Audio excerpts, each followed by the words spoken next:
welcome to another edition of Sticks and Stones. I'm your host, Brent Elrod, coming to you from the cozy confines on the patio here at the No Shoes Bar and Grill, deep in the heart of the Republic of Texas.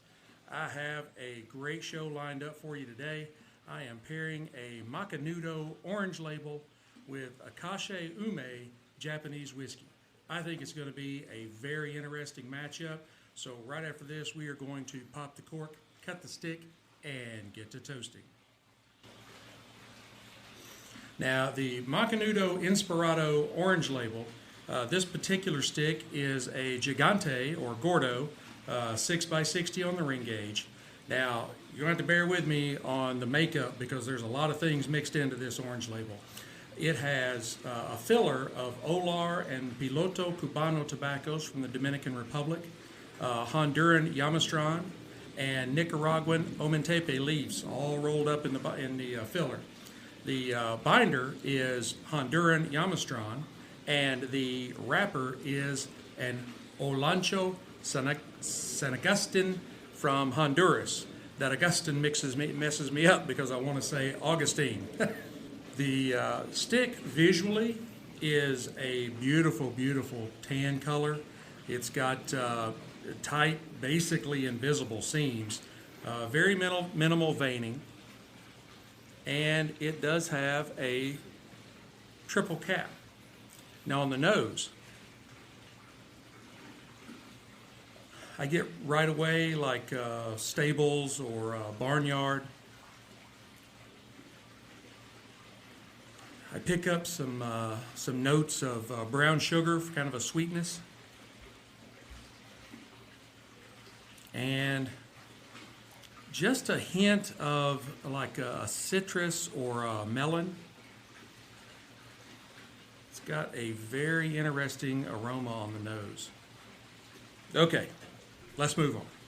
Now, I'm going to use my Cassetti multi-cutter in the V-cut.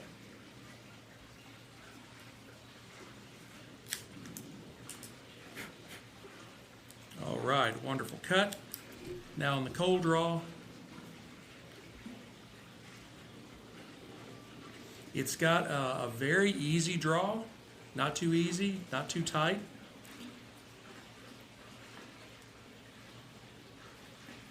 Right away, I pick up notes of hay that kind of mix in or kind of blend with the stables or the barnyard in the nose. I also get some hints of cinnamon and some cedar, kind of a sweet cedar. Got a good cold draw too. I actually had one of these at a wedding a week or two ago. That's what got me onto it. And by the way, I want to congratulate Mr. and Mrs. Squares on a wonderful ceremony, and I wish them many years of happiness. Now, the Akashi Ume is a Japanese whiskey, which is a little different than the various American whiskeys or whiskeys from the islands, Scotland and Ireland. But they are very good whiskeys. I've had a couple, including this one, and they are very good. Now, being the closest whiskey distillery to Kobe Bay and the ocean, Igashima Shuzo, which means white oak, the ocean air is reflected in the whiskey's savory, sort of saline kind of richness. The town of Akashi translates as Sunrise City, and it dates back over 500 years, so the town has been there for a very long time. And you can compare that with a lot of the island whiskeys in Scotland and Ireland, and some of them have been around for 600-700 years. The mash on this one is a blend of wheat, barley, and rye, though we don't have the exact percentages. Alcohol by volume is a little low compared to American or I'll say English whiskeys. At 30.5% alcohol by volume, that translates to 61 proof. Now, this is a non-age statement whiskey, but it is rested for somewhere between 6 months to a year before it's bottled. They produce their regular white whiskey. I don't know if most people know that when you distill spirits, they come out clear. It's once you age them, that's when they pick up their color. In bourbon, they char the inside of the barrels, and that's what gives it that kind of a brown woody look. And with this, they put in they drop in sour plums and rock sugar before they put it into the rest period for the 6 months to a year. So this has a very, very light golden color, maybe just a tinge of red. Go ahead and glass some up here.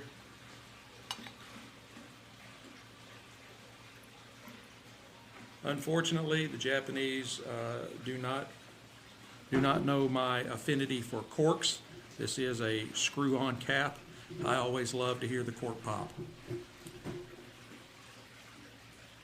Now this, it does have really great legs on it. It clings to the glass. I mean, it leaves a line around the glass as high as it goes. And it is, like I said, a very, very light golden color, almost like what you'd think of as a white tea, if any of you have ever had any hot white tea. Now on the nose, I pick up some butter and maybe bread dough, like chocolate covered peanuts,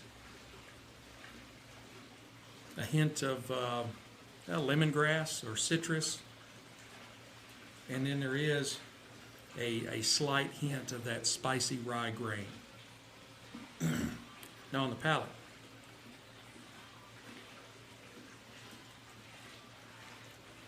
man, that goes down very, very easy, and that is attributable to the low proof, but it is delicious, absolutely delicious. On the palate, I pick up cherries and maybe like some cereal grains and some cinnamon or nutmeg, and then there's just a hint of kind of a spicy black pepper.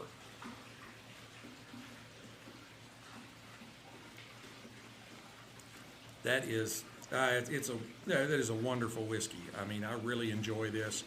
I definitely want to keep it on my shelf going forward because it's one you can sit down and you can drink without worrying about getting a buzz or drinking too much. I mean, if you drank the whole bottle, but if you sit down and have a fairly strong glass, you're still going to be fine afterwards.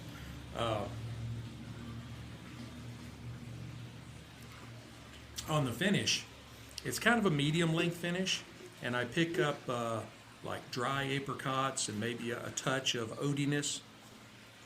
Like I said, this is to be as light as it is at 61 proof. You're going to find it's very, very complex, almost like a brandy or something along those lines, cognac. All right, let's go ahead and get our stick fired up. I am using my Rocky Patel Envoy. I started about 2 or 3 inches from the flame, and then move it in a little closer just as it starts taking the heat.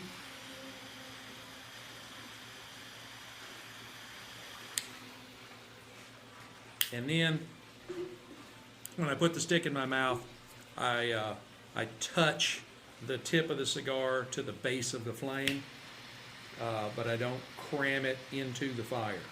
I just kiss it. You don't want to overcook it.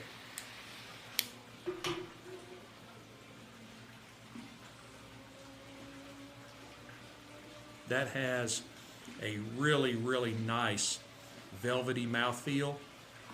It puts off copious amounts of smoke, and it's very well constructed. I pick up an earthiness and some leather.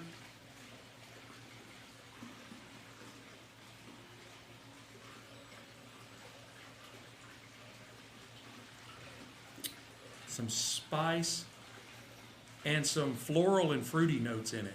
Not anything specific, just a little of that kind of aroma on the palate.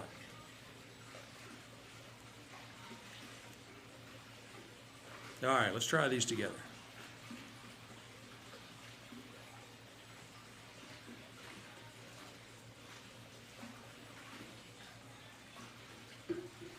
Oh, those do go very, very well together. The kind of floral and fruity notes that I pick up in the stick, kind of married together with the cherries and the cinnamon and the nutmeg that's in the Akashi Ume. I think these are going to be wonderfully. They're going to pair together wonderfully. I'm going to go ahead. I will say before I get off here, now that I'm looking at it, the Inspirado orange label, it does have a very, very noticeable dip in the burn line, kind of at the 10 o'clock position if you've got the stick in your mouth. So I'll let y'all figure that out while I go ahead and burn this down to the halfway mark, and I'll come back and give you an update. Hey, Stoners, I am back here at the halfway mark. The stick has given us some creamy sweetness, some nuts, some hints of coffee, and it's still holding with the cedar. It is blending very well with the cherries and the spice and the grain of the Akashi Ume. This is a excellent, excellent pairing, and I'm talking a little slow. I'm trying to make sure I get my words right because this is really, really good. And I will tell you, right before I signed off after the light, I told you there was a significant dip in the burn line. Well, apparently it didn't like me saying that because it is now razor straight all the way around, and I didn't touch a flame to it. It did it all on its own.